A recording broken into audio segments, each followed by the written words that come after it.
الرحمن الرحيم تعاونوا على البر والتقوى ولا تعاونوا على الإثم والعدوان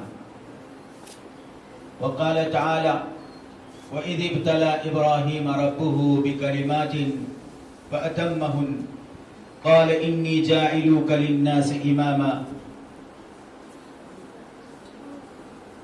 قال ومن ذريتي قال لا ينال عهد الظالمين.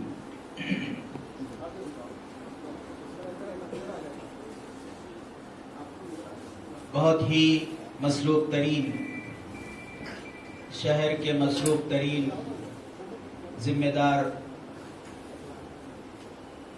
افراد یہاں موجود ہے اور بہت پیاری محفل تکمیل بخاری شریف کا موقع ہے. میں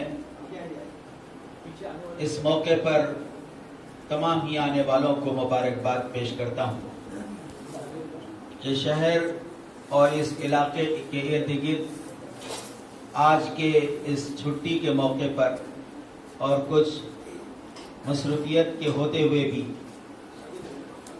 یہاں آ سکے اور یہاں آنے کو ہم نے ضروری سمجھا. یہ سب کے سب رب ذوالجلال کی عطا کا نتیجہ ہے. ہم آئے نہیں ہیں بلکہ بھیجے گئے. رب ذوالجلال کی سنت ہے کہ اللہ اپنے کاموں کے لیے بندوں کو چنتا ہے، منتخب فرماتا ہے. حضرت ابراہیم علیہ السلام، حضرت حاجرہ علی نبینا علیہم السلام، حضرت اسماعیل و حضرت اسحاق و حضرت سارہ علیہم السلام، یہ وہ خاندان تھا جس کو رب نے چنا تھا، منتخب کیا تھا. اور اللہ فرماتے ہیں کہ جب ہم نے ابراہیم علیہ السلام کو آزمایا اور وہ 30 مقامات پر پورے کھرے اترے، 100 میں سے 100 نمبر لے کر کامیاب ہوئے، تو ہم نے کہا ہم تم کو لوگوں کا امام بنانا چاہتے ہیں. حضرت ابراہیم علیہ السلام نے کہا وَمِن ذُرِّيَّتِي، اے خدا بندہ میرے خاندان کو. آپ نے فرمایا لا ينال عہد الظالمین. رب ذوالجلال نے اطاعت گزار، فرما بردار، بات کو ماننے والا، سننے والا، سمجھنے والا، اطاعت کرنے والا، ہر وقت لبیک کہنے والا، رب کے حکم پر فدا ہو جانے والا، اپنی نہ چلانے والا اور اپنی نہ ماننے والا، ایسا ہوگا تو ہی ہم اسے امام بنائیں گے. اور باغی ہوگا، سرکش ہوگا، ضدی ہوگا، ہر دھرم ہوگا، کچھ نہیں مانے گا، اپنی آرزوؤں کے تابع رہے گا، خواہشات کا غلام بنا رہے گا، تو ہم اس کو نہیں بنائیں گے. رب کریم نے حضرت ابراہیم علیہ السلام کو 2 بیٹے عطا فرمائے. ایک اسماعیل تھے، دوسرے اسحاق تھے. حضرت اسحاق کے خاندان میں کم و بیش 1,17,000 انبیاء کا عظیم الشان سلسلہ جاری فرمایا. اور حضرت اسماعیل علیہ السلام کے خاندان میں اللہ تعالیٰ نے آخری نبی، آخری رسول، تاجدار مدینہ محمد عربی صلی اللہ علیہ وسلم کو مبعوث فرمایا. پتہ چلا اللہ اپنے کاموں کے لیے بندوں کو چنتا ہے. کہاں سے چنے گا، کب چنے گا، کس کو چنے گا نہیں معلوم، لیکن جس کو چن لیا گیا، جس کا انتخاب ہو گیا، وہ خوش قسمت ہے. اسے اپنی قسمت پر جہاں خوش ہونا چاہیے وہیں خدا کا شکر گزار بھی ہونا چاہیے. آگے آ جائیے، آگے آپ تھوڑا آگے آ جائیں تو پیچھے والوں کو جگہ ملے. آگے آ جائیں. انشاءاللہ حضرت تشریف لا چکے ہیں اور بہت جلد آج کی جو اہم تقریب ہے اس کا آغاز ہوا چاہتا ہے.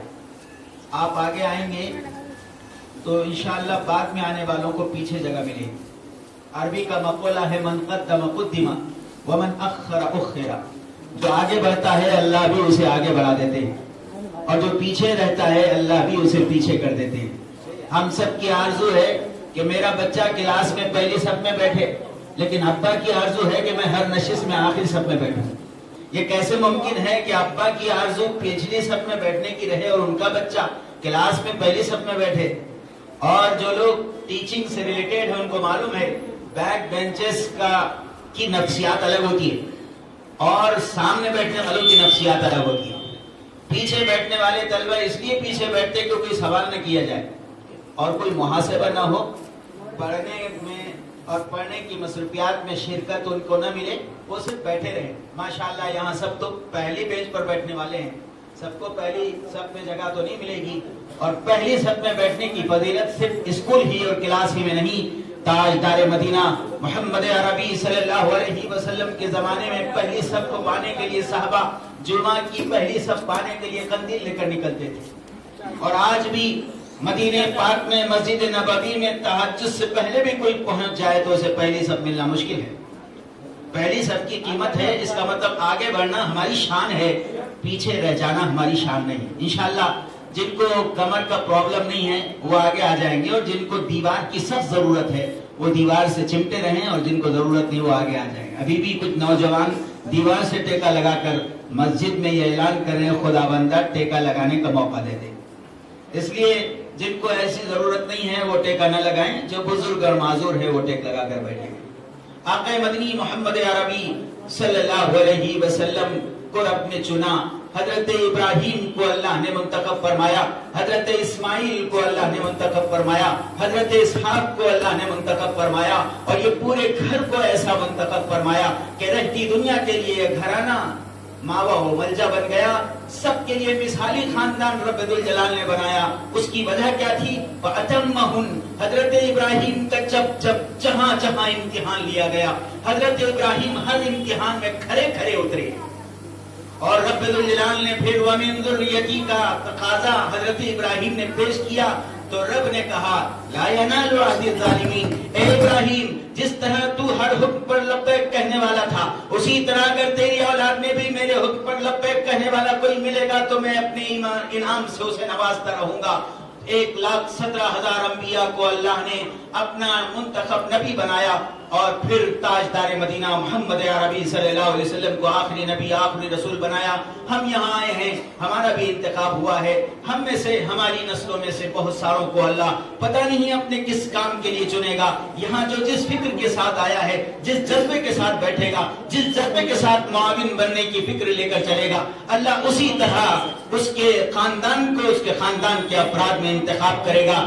آج ہم سب کے لیے خوشی کی خوش قسمتی کی بات ہے کہ پورے ملک میں فکری اعتبار سے زمینی لیول پر کام کرنے والی عظیم شخصیت حضرت مولانا غیاث احمد رشادی صاحب ہمارے بیچ موجود ہے. تاجدار مدینہ محمد عربی صلی اللہ علیہ وسلم کی بہت اہم صفت یہ تھی کہ آپ کے اندر عاجزی تھی, آپ کے اندر سادگی تھی. جب آپ مدینہ پاک پہنچے تو مدینہ پاک میں حضرت نبی پاک صلی اللہ علیہ وسلم کی آمد کا انتظار مدینے والے پیروں پر کھڑے ہو کر, ایڑیوں سے اٹھ کر, پنجوں پر کھڑے ہو کر انتظار کرتے رہے. جب آقا پہنچ گئے تو حضرت ابوبکر صدیق رضی اللہ تعالیٰ عنہ کی داڑھی میں تھوڑی سی سفیدی تھی. سارے لوگوں کا مصافحے کا رخ حضرت ابوبکر کی طرف بڑھ گیا. سب مصافحہ حضرت ابوبکر صدیق رضی اللہ تعالیٰ عنہ سے کرنے لگے. حضرت ابوبکر رضی اللہ تعالیٰ عنہ سمجھ گئے معاملہ بگڑ گیا. ایک چادر لے کر حضور پاک صلی اللہ علیہ وسلم کے سر کے اوپر چادر کو سایہ بنا کر کھڑے ہو گئے. لوگ سمجھ گئے ارے مصافحے کا رخ تو ذرا گڑبڑ تھا. اب حضور سے مصافحے کا آغاز ہوا. آپ کو دیکھ کر پہچان نہ سکے کہ یا نبی آخر الزمان, آخری نبی وہ آخری رسول ہے. آقا کی بہت ساری صفات میں سادگی بھی بڑی اہم صفت تھی, ویسے ہی آپ کی تمام صفات میں عاجزی بھی بڑی اہم صفت تھی. آپ صلی اللہ علیہ وسلم ایک سفر میں صحابہ کے ساتھ موجود تھے, اور ان کے ساتھ ایک بکری تھی. ایک صحابی نے کہا وَعَلَيَّ ذَبْحُهَا يَا رَسُولَ اللَّهِ, اے اللہ کے رسول میں اس بکری کو ذبح کروں گا.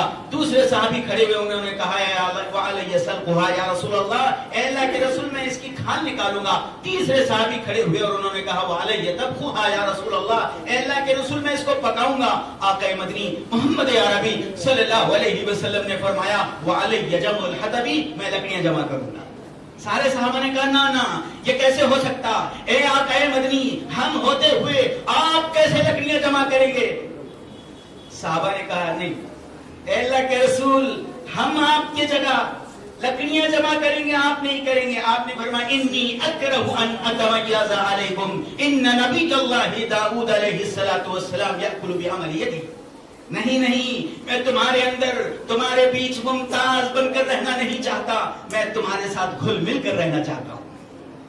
غزوہ خندق کے کھودنے کا سلسلہ جاری ہے۔ آقا مدنی نے سارے صحابہ کو ایک ایک حصہ کھودنے کے لیے دیا، اپنے ذمے بھی ایک حصہ لیا۔ جب صحابہ کھودتے کھودتے مٹی میں دب گئے، سارے صحابہ کمر تک مٹی میں ڈھکے ہوئے تھے، تو آقا مدنی گردن تک مٹی میں ڈھکے ہوئے تھے۔ آقا مدنی صلی اللہ علیہ وسلم کی خدمت میں ایک صحابی آئے، اللہ کے رسول بہت بھوک لگ گئی۔ اپنا کرتا اٹھا کر بتایا تو ایک پتھر بندھا ہوا تھا، آپ نے اپنا کرتا اٹھا کر بتایا تو دو پتھر بندھے ہوئے تھے۔ محمد عربی صلی اللہ علیہ وسلم کی یہ صفت تھی جس کی وجہ سے سارے 1,24,000 پروانہ وار آپ پر ٹوٹتے تھے۔ اور ہم سب کو آج جب بھی کام کرنے کی ضرورت پڑے، ان صفات کے ساتھ جب امت کا کوئی فرد کھڑا ہوگا تو اللہ وہ برکتیں ضرور عطا فرمائے گا۔ ہم کام کرنا چاہتے ہیں لیکن کام فکروں کی حد تک، کام بول کی حد تک، کام بیان کی حد تک، کام تقریر کی حد تک، کام صرف ایک دوسرے سے گفتگو و محادثے کی حد تک ہوگا تو کام کبھی نہیں ہوگا۔ ہم سب کے لیے بڑی خوشی کی بات ہے کہ پورے ملک میں عملی طور پر، زمینی طور پر کام کرنے والی شخصیت حضرت مولانا غیاث احمد رشادی صاحب آج ہمارے بیچ موجود ہے، جو زمینی لیول پر صفا بیت المال کے نام سے زبردست کام کر کے کامیابی کی منزلوں تک پہنچ چکے ہیں۔ 300 سے زیادہ کا عملہ حیدرآباد میں الحمدللہ کام کر رہا ہے۔ 300-400 افراد کو روزگار دینا ہی بہت بڑا کام ہے۔ اسی کے ساتھ ساتھ بیواؤں، یتیموں، یسیروں 2000 سے زیادہ یتیم طلبہ کی کفالت کی جا رہی ہے۔ اور انوکھے انداز میں آپ کے گھر کا کچرا، آپ کے گھر کا وہ کچرا جو آپ کے لیے درد سر بنا ہوا ہے، اس کچرے کو لے کر امت کی فلاح و بہبود کا کام کرنا ایک انوکھا کام ہے۔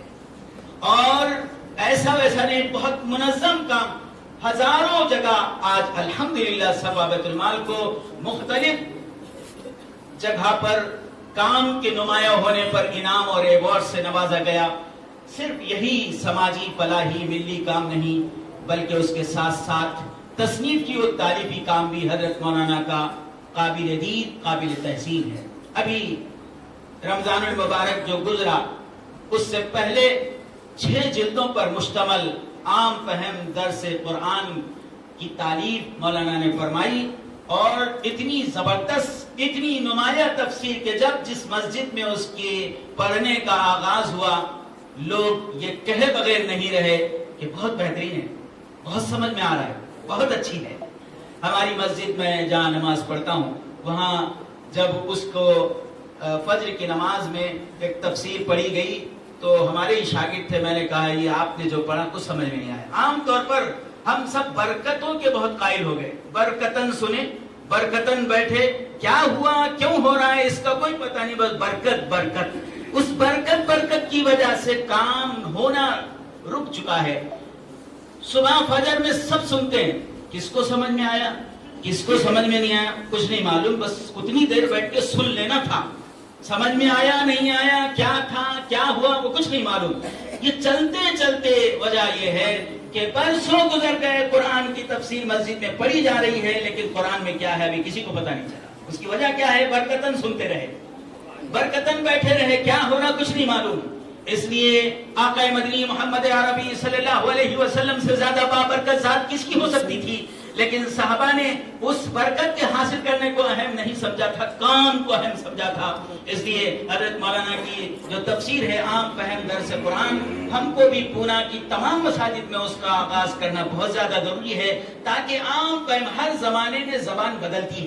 ہمارے اسلاف کی جتنی تفسیر ہیں سر آنکھوں پر، بہت عظیم کتابیں ہیں، لیکن اس کی سب زبان جو ہے وہ عام فہم اب نہیں رہی۔ ایک عام آدمی سمجھ نہیں پا رہا ہے۔ بہت تیزی کے ساتھ مساجد سے اب اردو بھی منتقل ہوتی چلی جا رہی ہے، اردو کے سمجھنے والے بھی منتقل ہوتے چلے جا رہے ہیں۔ اس لیے ہر کس و ناکس جس زبان کو سمجھ سکے، حضرت نے بڑی عبقریزی کے ساتھ 6 جلدوں پر مشتمل تفسیر لکھی ہے۔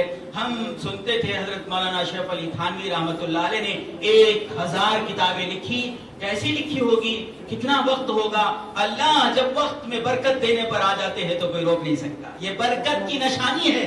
اللہ کیسے برکت دیتے ہیں؟ حضرت مولانا غیاث احمد رشادی صاحب نے 100 سے زیادہ کتابیں لکھی، ہر کتاب کا ٹائٹل سوال ہے۔ زکات کیسے نکالیں، بچوں کی تربیت کیسے کریں، شوہر کی خدمت بیوی کیسے کریں، سارے سوالات کے انداز میں پہلی عنوان اور ٹائٹل ہی انسانی دل کو اپیل کرنے والا ہے. 100 سے زیادہ کتابیں الحمدللہ لکھ چکے ہیں. سارے کاموں کے کرتے ہوئے تصنیف و تعلیم مستقل یکسوئی چاہتا ہے. یکسوئی کے بغیر ایک صفحہ بھی لکھنا مشکل ہے. جو لوگ لکھنا پڑھنا جانتے ہیں ان کو معلوم ہے کہ ان کی لکھی ہوئی کتاب شروع ہو کے 10 سال ہوئے لیکن ابھی تک مکمل اس لیے نہیں ہوئی کہ یکسوئی نہیں ہوئی. اور اس یکسوئی کے انتظار میں ہے کہ کب یکسوئی ملے گی تو وہ کتاب مکمل کروں گا. لیکن اللہ جسے منتخب کرتا ہے چن لیتا ہے. اللہ اپنے خزانے سے وقت بھی دیتا ہے, ان کو مکمل کرنا آسان بھی ہو جاتا ہے. اور کتابیں وہ کیسے لکھتے ہیں پتہ نہیں چلتا. حضرت مولانا ابوالحسن علی ندوی رحمۃ اللہ علیہ کی خدمت میں ایک دن میں بیٹھا ہوا تھا. کسی نے حضرت سے سوال کیا, حضرت آپ کتابیں لکھتے چلے جا رہے ہیں, کیسے لکھتے؟ کہا میں جنرل ڈبے میں ہوتا ہوں تب بھی لکھتا ہوں. جنرل ڈبہ ہنگامے سے بھرا ہوا ہوتا ہے. اللہ جس کو موقع دے دیتا ہے, کام لینا چاہتا ہے تو اس کو ہر وقت ایسا دے دیتا ہے کہ اس کے لیے وہ ہر وقت یکسوئی ہوتی ہے. آپ اورنگ آباد اگر گئے ہوں گے تو دیکھا ہوگا کہ مومن عارف باللہ کی مزار پہاڑوں کے دامن میں ہے.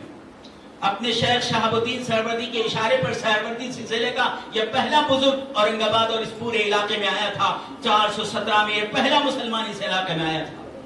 ان کے استاد شہاب الدین سہروردی نے مومن عارف باللہ کے انتقال کے بعد اپنے دوسرے شاگرد جلال الدین گنج رواں کو بھیجا. ان کا مزار بھی پہاڑوں کے دامن میں. نظام الدین اولیاء نے اپنے شاگرد و خلیفہ منتجب الدین رحمت اللہ علیہ کو دلی سے روانہ کیا. ان کا مزار بھی پہاڑوں کے دامن میں. ان کے انتقال کے بعد انہوں نے اپنے دوسرے شاگرد برہان الدین غریب کو دکن کی طرف بھیجا. ان کی خبر اور مزار بھی پہاڑوں کے دامن میں. یہ کیا ہے پہاڑوں کے دامن؟ یکسوئی. اللہ سے ربط کرنے کے لیے سارے بندوں سے کٹ جانا اور اپنے آپ کو یکسو کر کے رب سے جوڑ دینے کے لیے انہوں نے ایسے مقامات کا انتخاب کیا تھا. آج بندہ یکسوئی کی تلاش میں ہے. اس گہما گہمی کے دور میں اتنا تصنیف و تعلیم کا کام کرنا, فلاحی کام کرنا, صبح شام کام کرنا اور کام ہی کام کرنا, یقیناً کام ہی ہم کو ترقی دے سکتا ہے. صرف ہم بولتے رہیں گے تو بولنے سے ترقی نہیں ہوگی. حضرت مولانا غیاث احمد رشادی صاحب صبح شام سیماوی کیفیت کے ساتھ ہر کام میں مصروف ہے. اب سفر ہے, ابھی اورنگ آباد کا ہے, پھر جاننے کا ہے, سفر بھی جاری ہے, تصنیف و تعلیم بھی جاری ہے. 300 کا عملہ حیدرآباد میں مشین کی طرح کام کر رہا ہے. اللہ کا شکر ہے کہ ہم کو کام کرنے والے افراد ابھی بھی اللہ نے عطا کیے ہیں. ہم سب کی ذمہ داری ہے کہ ہم اس کی قدر کریں. اور ممبر و محراب فاؤنڈیشن کے نام سے حضرت نے ابھی ایک نئی نہیں بلکہ یہ پرانی ہی تھی لیکن اب اس کام کو نئے انداز میں پیش کرنے کی کوشش کی گئی اور اس کے تاثرات کتنے زبردست ہے کہ حضرت کی فکر ہے کہ 30% ہیں یہ لوگ جو بیٹھے ہوئے ہیں. 70% افراد ابھی بھی دور ہے جو نماز, روزے, زکوٰۃ, حج, مسجد, مدرسہ یہ سب سے ان کو کوئی لینا دینا نہیں ہے. اور حالات جس طرح کروٹ بدل رہے ہیں ممکن ہے کہ یہ 30% لڑکتے گرتے پڑتے اپنے آپ کو بچا لے, لیکن یہ 70% مرعوب ہو کر اگر ابتداء کے کہانے سے گر جائیں تو ممکن ہے کہ مرتد ہونے میں انہیں دیر نہیں لگی. اس لیے حضرت کی فکر ہے ممبر و محراب فاؤنڈیشن کے نام سے الحمدللہ 5-10 مفتیان کرام کی نگرانی میں ایک تقریر تیار ہوتی ہے اور وہ تقریر بدھ کے دن پابندی کے ساتھ ہر امام کو روانہ کی جاتی ہے. اور میں سے بہت سارے لوگوں نے دیکھا ہوگا ہم ممبر و محراب فاؤنڈیشن کا جب سے کام شروع ہوا ہے دکن کے اپنے کوکن کے علاقے میں بھی تقریریں تیار ہوتی ہے لیکن وہاں سے کئی فون آ رہے ہیں کہ یہاں کی تقریر اتنی مؤثر نہیں ہے جتنی آپ کے پاس ہے. ہم کو بھی وہ تقریر چاہیے. الحمدللہ 10,000 ائمہ اب اس تحریک سے جڑ چکے ہیں جو 10,000 ائمہ وہ تقریر کو ممبر سے کر رہے ہیں. اور حضرت مولانا غیاث احمد رشادی صاحب کی یہ فکر اب بہت کامیابی کے ساتھ آگے بڑھ رہی ہے کہ ساری مسجدوں کے ممبر و محراب مؤثر ہو جائے. آج بھی گئے گزرے زمانے میں جب باطل تحریکیں ہمارے اندر خود ممبر و محراب سے رشتے کو توڑنے کی خاموش محنتیں جاری ہے لیکن اس کے باوجود امت ممبر و محراب سے جڑی ہوئی ہے. آج بھی امام کے ہاتھ میں نکیل موجود ہے. اگر یہ اس کا دھارا بدلنا چاہے تو بدل سکتا ہے. اس کا طریقہ کیا ہے؟ ممبر و محراب سے مؤثر تقریر جائے, کرنٹ ایشو پر جائے، برننگ ایشو پر بات ہو، اور برننگ ایشو پر بات کرنے کے لیے مفتیان کرام کی نگرانی میں تقریر تیار کر کے ریڈی میڈ مٹیریل فراہم کیا جا رہا ہے. جسے تقریر کرنا نہیں آتی وہ دیکھ کر پڑھ سکتا ہے. مجھے امید ہے حضرت مولانا عبدالرشید صاحب مفتاحی بھی یہاں موجود ہے، اور ہمارے مولانا مفتی عبدالواجد صاحب اور قاری ادریس صاحب، پونے میں بھی ایک مہم چلائی جائے کہ ہر ممبر و محراب سے وہ تقریر، اگر کوئی پہلے سے تقریر بہت اچھے کرتے ہیں تو کم سے کم اس عنوان کا انتخاب کر کے اس کا مطالعہ کر کے، تاکہ پوری مساجد سے ایک دن ایک میسج کنوے ہو پورے پونا کے اندر، اور جب جب گھر میں کوئی جائے تو ایک ہی ٹاپک پر گفتگو ہو. اس طرح سے ہم ایک سینیریو، ایک ایٹماسفیئر تیار کرنے میں انشاءاللہ کامیاب ہوں گے. اور اب باتیں بہت ہو گئی، کام کے کرنے کی شدید ضرورت ہے. اور حضرت مولانا غیاث احمد رشادی صاحب، کام کی ایک نشانی ہے، کام کرنا ہے تو ایک فکر کے ساتھ، ایک کڑھن کے ساتھ. ممبر و محراب فاؤنڈیشن کی تحریک ہے کہ گلی کوچوں میں نکڑوں پر بچے بیٹھے ہوئے ہیں، دادا جا رہے، نانا جا رہے، ذمہ دار جا رہے، السلام علیکم، اپنے آپ میں مصروف، اپنے کھانے میں، اپنی تقریبات میں. ان بچوں کی طرف توجہ دینے کے لیے کسی کے پاس وقت نہیں. حضرت مولانا نے گلیوں کے نام سے مہم شروع کی. گلیوں کی گلیاں، یہ گلیوں کی گلیاں ہیں، یہ قیمتی سرمایہ ہے امت کا. اس کو ڈوبتے ہوئے بچانا، گرتے ہوئے اور مرتد ہوتے ہوئے بچانا ہماری ذمہ داری ہے. اس لیے مفتیان کرام کو طے کر کے ان میں گھل مل کر، ان سے ان کے جیسی باتیں کر کے. پب جی کا کون سا ورژن آپ کے پاس ہے؟ کون سا گیم کھیل رہے ہیں؟ ایک مفتی صاحب ان کے ساتھ گھل مل کر بات کریں گے تو وہ دوستانہ تعلقات میں آ جائیں گے، اور دوست کی بہت سنتا ہے. ہم جماعت میں الحمدللہ دعوت و تبلیغ کی محنت کی برکت سے بہت سارا کام ہوا ہے، لیکن اب وہ اللہ کی پولیس دیکھ کے بھاگ جاتے، اللہ میں کی پولیس آ رہی بول کے بھاگ جاتے.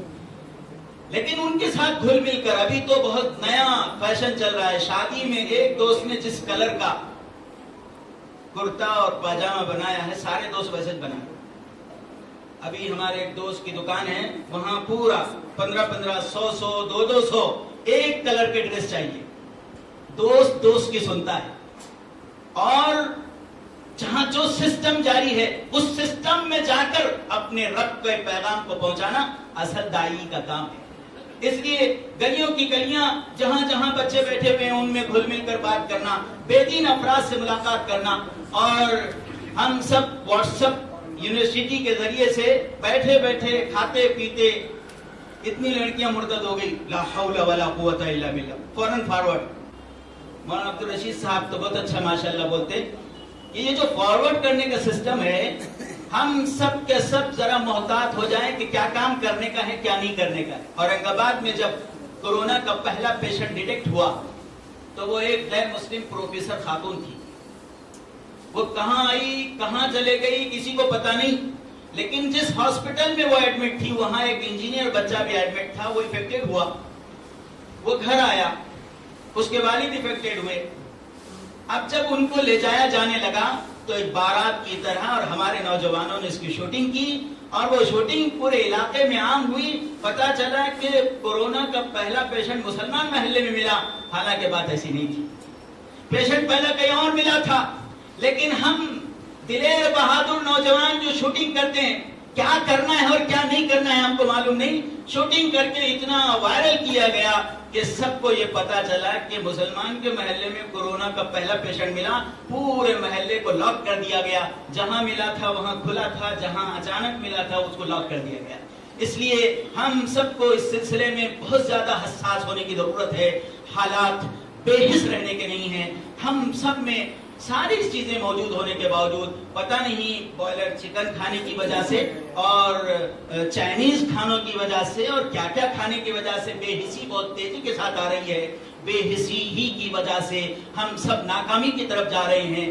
بے حسی کو ختم کر کے حساس ہونا بہت زیادہ ضروری ہے. احساس عمل کی چنگاری جس دل میں پروزہ ہوتی ہے، اس لب کا تبسم ہیرا ہے، اس آنکھ کا آنسو موتی ہے. ایک بادشاہ کے سرحدوں پر فوج آ کر کھڑی ہو گئی. بادشاہ نے نوجوانوں کو اعلان کیا کہ فوج میں شریک ہونے کے لیے آ جاؤ. تو سب موج و مستی میں مست تھے، کوئی آنے کے لیے تیار نہیں. امام صاحب کو بادشاہ نے خط لکھا کہ ذرا نوجوانوں کو بیدار کرو، جگاؤ، موٹیویٹ کرو کہ وہ فوج میں بھرتی ہو جائیں. دشمن کھڑا ہوا ہے، حملہ کر دے گا تو گاجر مولی کی طرح کاٹ کر رکھ دے گا. امام صاحب نے زبردست تقریر کی مسجد کے بعدوں میں خواتین بھی تھی. مردوں کو تو رونا نہیں آیا. خواتین میں ایک نوجوان لڑکی تھی, وہ پھوٹ پھوٹ کر رونے لگی. ساری عورتوں نے جا کر اسے سمجھایا. سمجھانے کے بعد کچھ دیر وہ روتی رہی, بعد میں اچانک ہنسنے لگی. مجلس ختم ہو گئی.